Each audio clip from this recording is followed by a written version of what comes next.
wonderful. So today we'll deal with activity 8. So in this activity we're going to confirm whether acids or bases, okay, so acids and bases split into their ions, ions like H plus ions or OH minus ions maybe, right? So split into their ions while in an aqueous solution. Which solution?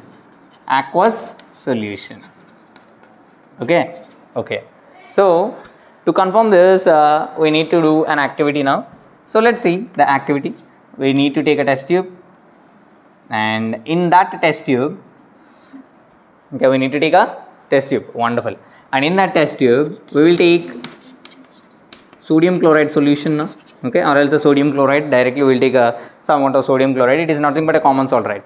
And we'll pour some amount of H2SO4. It is nothing but a sulfuric acid, right? So if you look into this activity, when NaCl that is going to react with us H2SO4, that is nothing but sulfuric acid, what happens is there is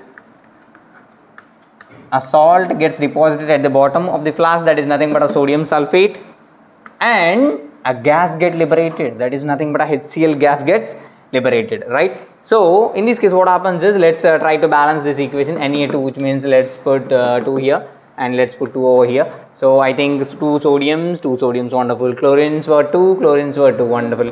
Hydrogens were 2, sulfur is 1, oxygens were 4, wonderful. It is a balanced chemical equation, wonderful. Now in this case, now what happens is, when this thing is,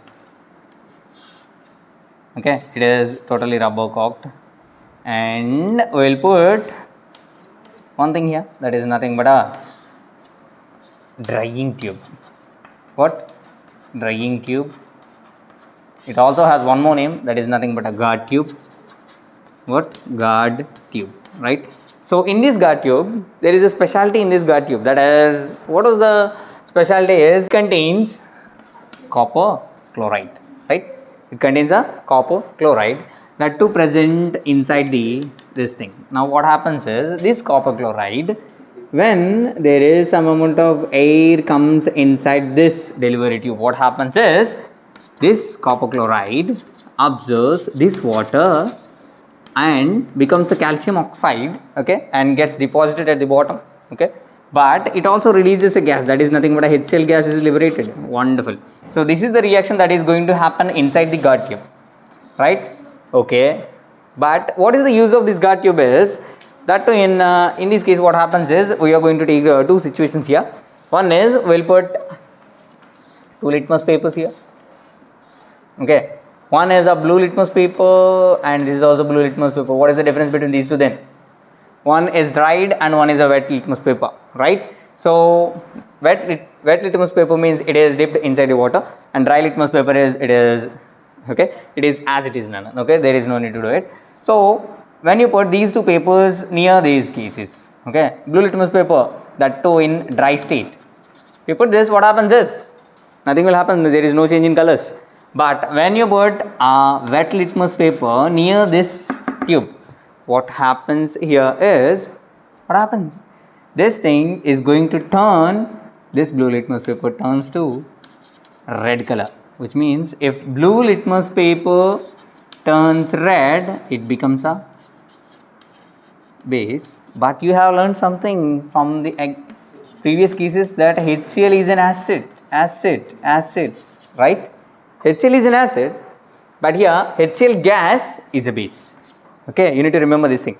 HCl that too in liquid form is an acid, but HCl that too in gaseous form is a base, right? Liquid form is an acid and gaseous form is a base, right? Now in this case what happens is, what is the use of this guard tube then is, what happens is, in some situations what happens is, when the water vapor that is present inside the air comes inside this guard tube and gets, okay, reacted with this HCl, okay. When this HCl got reacted with the water that is present inside the air, then it splits into H plus ions, okay, it splits into H plus ions and Cl minus ions, it splits into its ions, when it gets splits, okay, there is no change in color happens.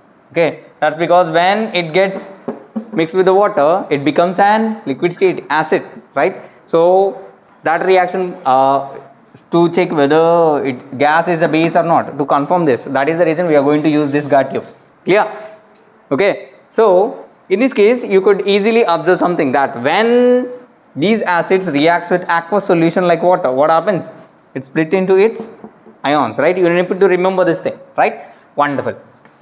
Now in this case, if you consider HCl, it becomes H plus ions and Cl minus ions, right? Wonderful.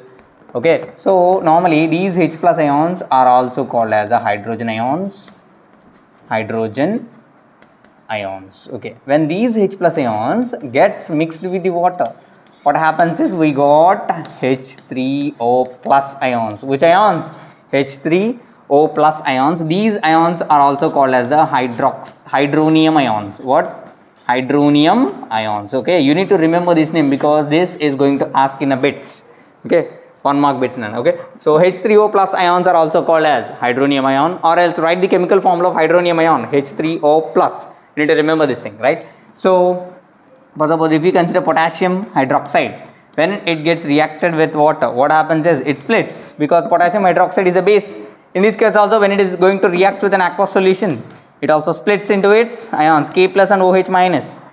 Or else if we consider sodium hydroxide, it also splits, it becomes Na plus and OH minus. Wonderful, right? Now after observing these things, we simply say acids are splits into ions in aqueous solution. Bases, okay, not all the bases, no, only some of the bases, okay, only some of the bases gets splits into ions, no, but remaining are not soluble in water, right? So the bases, okay, this is also one of the important bit. The bases which gets split into its ions when it is mixed with the aqueous solution, those bases were called alkalis. What do we call them? Alkalis, right? If anyone asks you what is an alkali, the bases that dissolve in water were called alkalis, right? So these were examples of alkalis now. So in this case also, you need to remember one thing, H3O plus ions are also called as a hydronium ion, right? So this is one of the important activity, okay, but this hasn't asked in examination, okay, but just try to read it once. Clear? Wonderful. We'll deal with the next activity tomorrow.